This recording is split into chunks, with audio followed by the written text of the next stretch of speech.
Assalamualaikum warahmatullahi wabarakatuh. Kembali lagi dengan saya Dede Hidayatullah. Kali ini kita akan membahas tentang kegiatan ekonomi ya.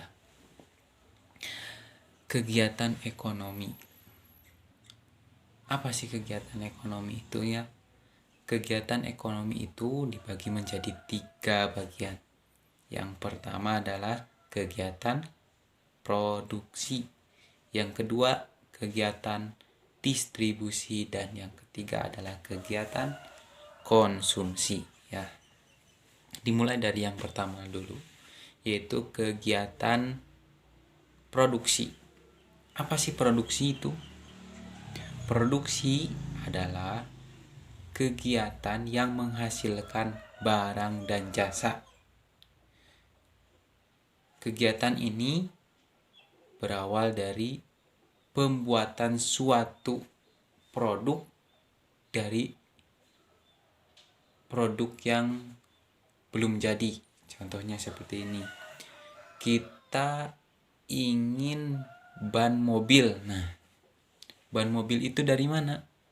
Ban mobil itu yang pertama itu dari karet. Nah, kegiatan pengolahan karet sehingga menjadi ban mobil itu adalah merupakan kegiatan produksi. Selain kegiatan produksi itu menghasilkan barang dan jasa, nah di sini ada juga nih, kegiatan produksi adalah kegiatan menghasilkan barang dan jasa atau kegiatan menambah nilai guna barang dan jasa. Nah, seperti itu. Nah, nilai guna itu dibagi menjadi 4 bagian. Yang pertama adalah nilai guna bentuk, yaitu suatu barang akan memiliki nilai guna apabila telah mengalami perubahan bentuk. Contoh, kacang kedelai ya, memiliki nilai guna lebih tinggi apabila diubah atau diolah menjadi tempe, tahu, atau kecap. Nah, seperti itu. Yang kedua, nilai guna tempat. Nilai guna suatu barang akan lebih tinggi karena perbedaan tempat. Misalnya, pasir akan bertambah nilai guna kalau dibawa ke toko bangunan. Nah, kalau kita menjual pasir itu di tempat penggalian pasir, tentu akan lebih murah seperti itu. Tetapi kalau kita menjual pasir itu di toko, nah itu selain mendekatkan kepada si pembeli, nah nilai gunanya itu adalah untuk menambah nilai penjualan kita, seperti itu. Nah, yang selanjutnya adalah nilai guna waktu. Nilai guna suatu barang akan bertambah kalau barang tersebut digunakan pada saat yang tepat. Misalnya, jaket digunakan pada saat kita kedinginan. Payung kita gunakan pada saat hujan atau panas. Nah, nilai guna waktu itu yaitu bagaimana pemanfaatan suatu produk untuk kehidupan. Nah, seperti itu. Yang selanjutnya adalah nilai guna kepemilikan. Nilai guna kepemilikan yaitu nilai guna barang akan bertambah apabila barang tersebut telah berpindah kepemilikannya. Misalnya, sepatu di toko belum memiliki nilai guna dan akan memiliki nilai guna kalau sepatu tersebut dibeli oleh seseorang untuk dan kemudian dipakai olehnya. Nah, seperti itu. Baju nih, kalau baju digantung di toko saja, itu tidak mempunyai nilai guna kepemilikan. Ya kan? Karena ya cuma digantung. Nah, kalau baju itu dibeli atau dipakai oleh seseorang, digunakan kegiatan, nah itu mempunyai nilai guna, seperti itu. Nah, dalam kegiatan produksi, Nah, ini seseorang produsen harus ingat tentang 4 hal, yaitu what, how, 3 hal ya. Yang pertama itu what, how, dan who. What, apa ya, barang apa saja yang akan dihasilkan dan bahan-bahan apa saja.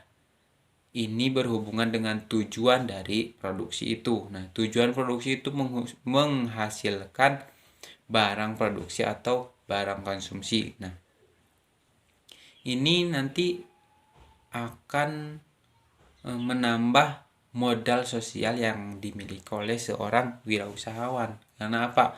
What, barang apa? Nah, ini kan kita membayang-bayang nih. Apa saja sih yang akan dibutuhkan oleh para konsumen. Nah, seperti itu. Sehingga timbullah what, apa. Contoh, si konsumen atau masyarakat itu senang terhadap tempe. Nah, sedangkan di dalam masyarakat itu belum ada yang berjualan tempe, sehingga tumbuhlah di dalam seseorang yang mempunyai jiwa kewirausahaan itu what, apa nih yang harus kita bikin. Nah, sesuai dengan tadi, yaitu keinginan masyarakat, yaitu tempe. Nah, maka timbullah dalam wirausahawan itu membuat produk tempe seperti itu. Yang kedua adalah how, bagaimana memilih faktor-faktor produksi untuk memproduksi barang, dan harus diperkirakan oleh seseorang produsen karena ini menyangkut tenaga kerja. Nah, dalam membuat suatu produk, nah ini how ini sangat penting nih, bagaimana kita pengolahannya, bagaimana kita cara memproduksi barang tersebut sehingga menjadi produk yang bisa dinikmati oleh konsumen atau masyarakat. Nah, ini kita juga harus mempunyai relasi jaringan-jaringan agar bagaimana kita memproduksi itu bisa sesuai dengan keinginan masyarakat. Nah, seperti itu. Yang selanjutnya ada kepada siapa barang tersebut harus didistribusikan. Nah, ini ini sangat ditentukan, sangat harus penting dan harus sesuai gitu, ya kan? Karena kegiatan ini, ya kan, bagaimana kita mengeluarkan barang produksi ini, barang produksi yang kita ini sangat menentukan bagaimana nanti barang kita itu akan bisa laku di dalam masyarakat. Nah, seperti itu. Sehingga harus ditentukan oleh modal sosial, yaitu yang pertama adalah jejaring sosial, yang kedua adalah trust atau kepercayaan, yang ketiga adalah norma. Nah, ini seperti itu. Untuk bagaimana produksi kita ini didistribusikan dengan baik, seperti itu. Nah, yang selanjutnya adalah kegiatan distribusi ya. Kegiatan distribusi. Apa sih kegiatan distribusi itu? Barang hasil produksi itu akan mempunyai nilai guna kalau tidak gini. Kegiatan distribusi barang produksi ya, barang hasil produksi tidak akan mempunyai nilai guna kalau tidak sampai kepada tangan konsumen. Nah, jadi kegiatan distribusi itu adalah kegiatan yang mendekatkan atau memudahkan konsumen mendapatkan sesuatu atau keinginan terhadap suatu barang atau jasa dari seorang produsen. Nah, seperti itu. Lebih simpelnya, Kegiatan produksi adalah kegiatan untuk menyalurkan barang dan jasa dari produsen ke konsumen. Nah, seperti itu. Tujuan dari kegiatan distribusi antara lain itu adalah menyalurkan barang dari produsen kepada konsumen. Selanjutnya adalah agar hasil produksi lebih guna bagi masyarakat. Yang selanjutnya adalah kebutuhan masyarakat akan barang dan jasa terpenuhi. Dan selanjutnya adalah agar kontinuitas produksi terjamin. Nah, kegiatan-kegiatan distribusi ini sangat penting bagi seorang produsen karena bagaimana produksinya itu, barangnya itu atau jasanya itu bisa digunakan dengan baik oleh masyarakat atau memudahkan seseorang produsen mengirimkan barang atau menyalurkan barang kepada konsumen. Nah,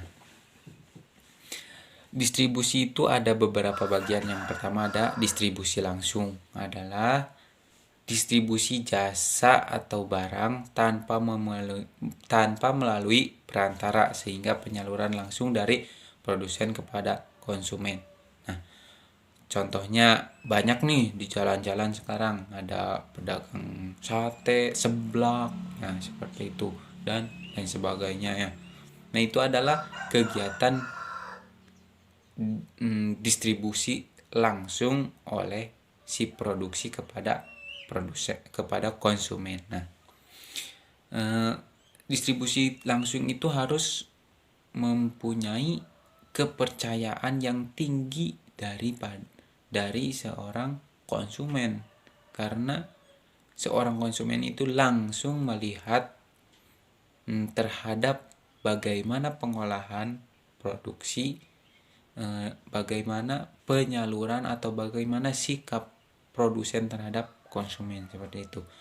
Yang selanjutnya adalah distribusi semi langsung, yaitu sistem distribusi dari produsen kepada konsumen melalui pedagang yang merupakan kegiatan dari produsen. Contohnya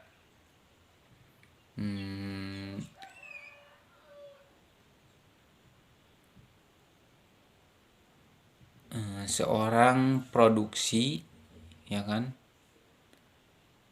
Nah, ini menyalurkan barang itu melalui khusus gitu, mempunyai supir pribadi lah, contohnya seperti itu. Sehingga ketika konsumen menginginkan suatu barang, seorang konsumen itu menghubungi produsen dan langsung dikirim oleh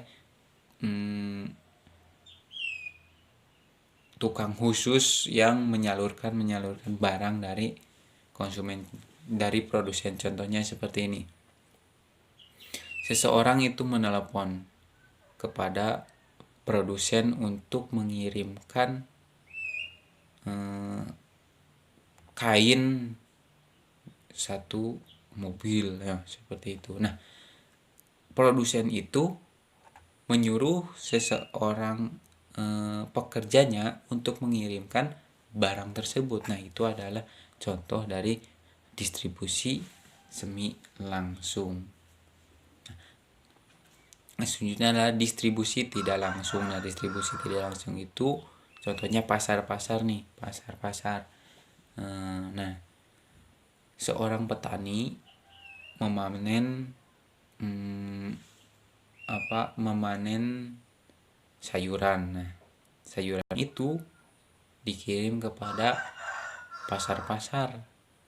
Nah, pasar-pasar itu adalah sebagai distribusi tidak langsung, seperti itu. Nah, nanti ada konsumen untuk membelinya ke pasar, seperti itu. Nah, yang selanjutnya itu kegiatan konsumsi. Kegiatan konsumsi adalah kegiatan pokok dalam kegiatan ekonomi produksi. Nah, maaf. Setelah barang dan jasa itu ada atau barang itu jadi dikirim oleh seseorang melalui agen atau disebut juga dengan distribusi. Nah, selanjutnya adalah konsumsi. Kegiatan konsumsi itu adalah kegiatan yang dilakukan oleh seseorang sebagai pemanfaatan dari barang supaya menjadi nilai guna yang lebih, seperti itu.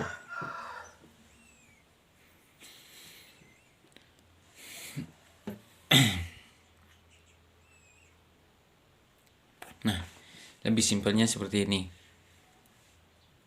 Kegiatan konsumsi adalah setiap kegiatan memakai, menggunakan, atau menghabiskan kegunaan setiap barang, baik secara berangsur-angsur maupun sekaligus habis. Nah, seperti itu. Contohnya kita makan minum kopi ya. Minum kopi itulah kegiatan konsumsi. Kita menggunakan pakaian, ini adalah kegiatan konsumsi. Kita juga menggunakan media telepon ya, media handphone atau gadget. Nah, ini adalah kegiatan konsumsi, seperti itu. Jadi kegiatan konsumsi ini ada beberapa kegiatan. Yang pertama adalah kegiatan konsumsi rumah tangga keluarga nih. Kegiatan produksi konsumsi, kegiatan ekonomi rumah tangga keluarga yang dilakukan oleh ayah, ibu, anak, kakek, nenek, ya seperti itu. Ini adalah kegiatan ekonomi rumah tangga keluarga. Ini adalah kelompok orang yang dipersatukan oleh pertalian darah, seperti itu. Yang kedua adalah kegiatan ekonomi rumah tangga perusahaan. Yang selanjutnya ada kegiatan ekonomi negara, itu luas nanti ya. Kalau kegiatan ekonomi negara ya. Jadi tentunya kegiatan konsumsi ini kegiatan yang berperan untuk masalah nilai guna suatu barang, seperti itu. Nah, dari yang ketiga tadi adalah kegiatan produksi, kegiatan distribusi, kegiatan konsumsi. Itu jelasnya harus mempunyai modal sosial yang tinggi. Karena apa? Ketika seseorang distribusi ingin jualannya itu atau barangnya itu bisa dikonsumsi oleh orang lain, tentunya harus mempunyai nilai kepercayaan yang tinggi dari seorang konsumen. Selanjutnya ada ada mobil nih berisik. Selanjutnya ada jejaring sosial yang banyak ya, supaya bagaimana proses penyaluran atau penjualan produknya itu bisa lebih luas dan bisa lebih dikenal oleh orang lain, sehingga penjualannya itu bisa lebih banyak. Nah, yang paling tinggi, yang paling utama, bukan yang paling tinggi, yang paling utama dari kegiatan distribusi adalah nilai dan norma nih.